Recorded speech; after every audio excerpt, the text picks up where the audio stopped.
Talk a little bit about what the day-to-day life is like in Vietnam and doing business there, some of the challenges that you face as an American doing business in that foreign culture. Well, as far as day-to-day life goes, I think a metaphor for the country and probably for doing business too is the traffic patterns in Vietnam. Some have described it as organized chaos. I mean, there are a lot of motorbikes on the road if you've ever seen pictures. And people generally follow the rules as guidelines. And that's often the case.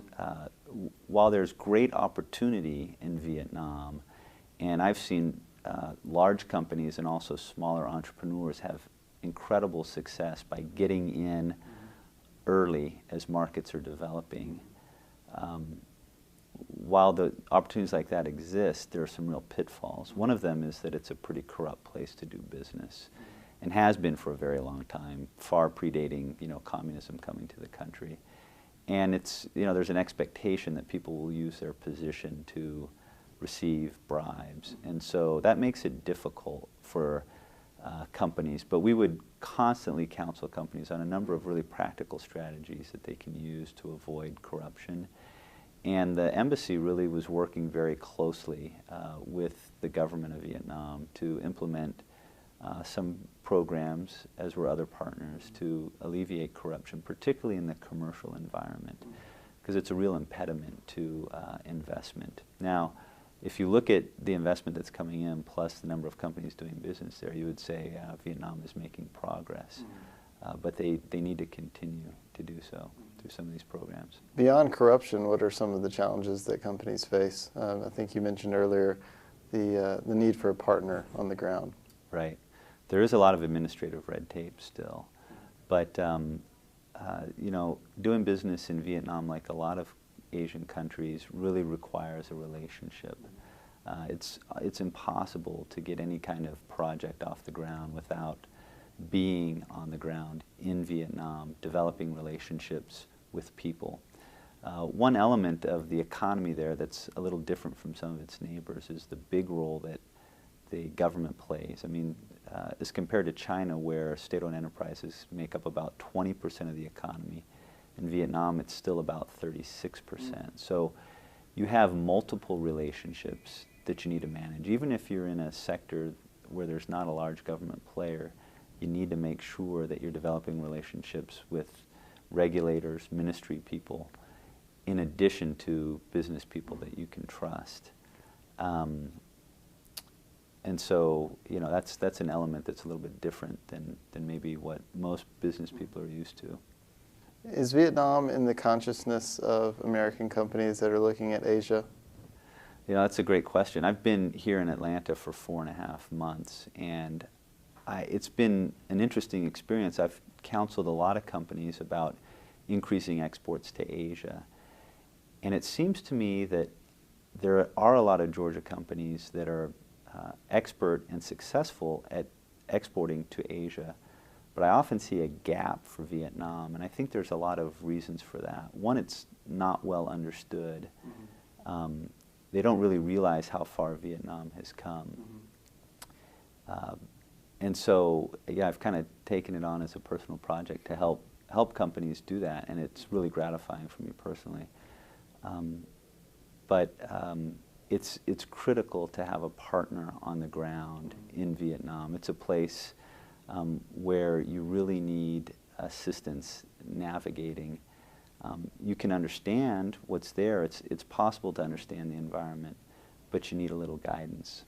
As far as exports, what are some of the strongest areas? Vietnam's population, I think many people don't know, it's in the 80 millions, right? That's right. 86 million or something. It's the 13th most populous country in the world. So interesting dynamic going on. I mean, it's still predominantly an agricultural economy, but you have two very large population centers in Ho Chi Minh City and Hanoi. There's a lot of migration and rising disposable incomes in the country. Vietnam passed the $1,000 per capita threshold, which is a big marker to move to middle income status. What that means in Ho Chi Minh City and Hanoi is that the average incomes are $4,000 to $5,000. So people have more disposable income, and you can see that the consumer goods companies from around the world coming in to take advantage of that. We've also seen Vietnam become a sourcing base, not only for manufacturing, but for some IT projects and others. Is that a trend that you're seeing as well with American companies? And what sets Vietnam apart from a place like China? Yeah, it's interesting. I mean, it's both a challenge and an opportunity for Vietnam. One of the real challenges that the American companies always cited was, while I was there, was lack of IT skill set. The Vietnamese do very well at math, but as far as formal education in IT, they're still fairly far behind. And so both the business organizations and the embassy made education a priority. Ambassador Mahalik created an education initiative. The investors that have come there, Intel, for example, who recently opened a $1.2 billion facility in Ho Chi Minh City, a microchip processing and testing facility, realized early on, about 4.5 years ago when they announced their investment, that to have success they were going to have to get in the education business, because they could not find the engineers, the IT professionals that they needed to really run the game. Interestingly, Vietnam has now become the 7th largest source country for students studying in the United States. And a large preponderance of those are getting into the IT field. So they're playing catch up a little bit, but I think they'll get there. What's interesting is that you know, a recent report I read comparing IT outsourcing in Vietnam with India, which is kind of viewed as the gold standard, puts Vietnam ahead in some specific skill sets and actually in the average income per IT. So if you're a young Vietnamese or of Vietnamese descent, I mean, there's opportunity in Vietnam to work. If you got an IT degree, you can go back and do very well. So as far as manufacturing, though, are there also American companies looking at that, and is that mainly for cheap labor, or is that something, you know, with the Intel situation you mentioned, they decided to build it and then they trained the workforce. Are manufacturers facing that as well? Yeah, that's a good question. You know, for a long time, companies have pursued a China plus one strategy. They didn't want to put their eggs all in one basket.